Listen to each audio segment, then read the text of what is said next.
God always makes it personal.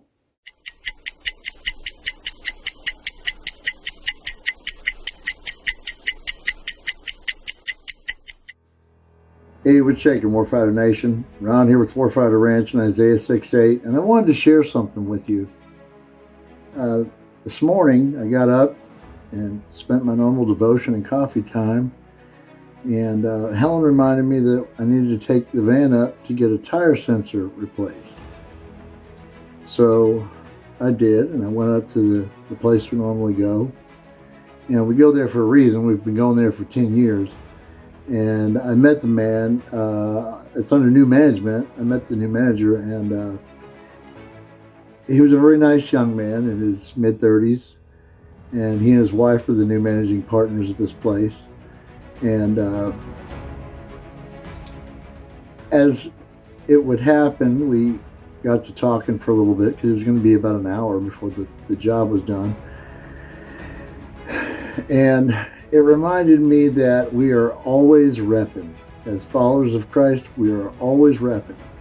And he asked me about my shirt, and so of course he told me I was in the military, and he says brother was in 101st, so we had that in common. And then it came around very quickly, took a different turn to him telling me about his children, including a son that he and his wife had lost.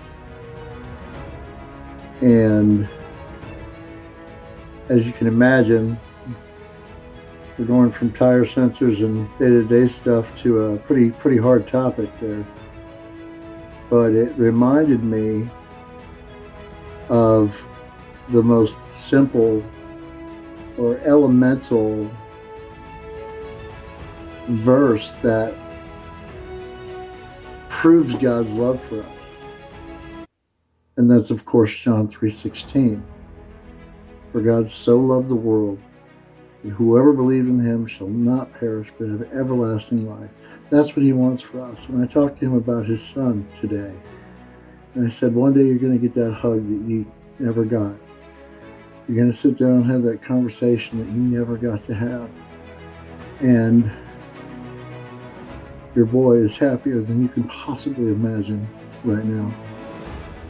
And he misses you terribly. And I know this because I know God understands this. And he said he was a follower. But I did detect some reticence in his tone. And of course the topic is pretty serious. And I said, I know somebody who lost a child. And he loved you and me so much that he would sacrifice his one and only child for us. God knows exactly what it's like to lose a child. And I saw his eyes light up, and this spark came alive in him somehow. And he said, I never really put it together like that before. And I said, which part? And he's like, all of it. I knew the verse. I knew God gave us his son. I never thought about it as God losing a child. And it was like this amazing epiphany. The Holy Spirit was in the room today with just me and a young man in a tire shop. Always repping.